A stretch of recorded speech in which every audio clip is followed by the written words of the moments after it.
Warning: our YouTube channel and its videos may contain scenes, language, and content that may not be appropriate for all audiences.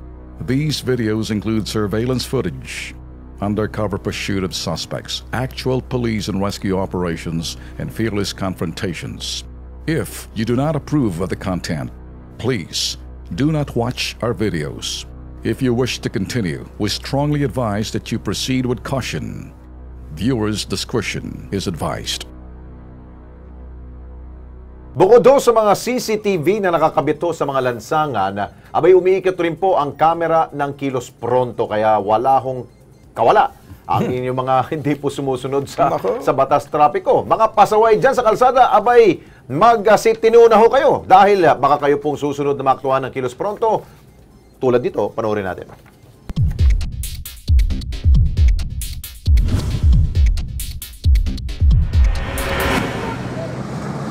Ang mga pedestrian ang kahati ng mga motorista sa lansangan.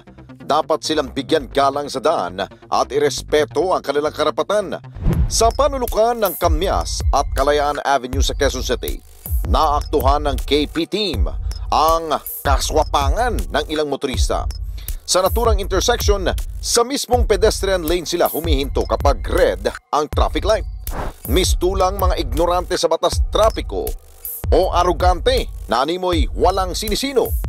May traffic enforcer man sa lugar, hindi naman sinisita ang kalokohan ng mga talpulano.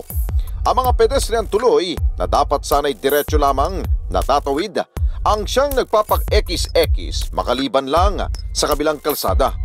Quezon City Department of Public Order and Safety, mukhang kulang sa seminar ang mga tauhan ninyo kung ano at sino ang mga dapat tulihin.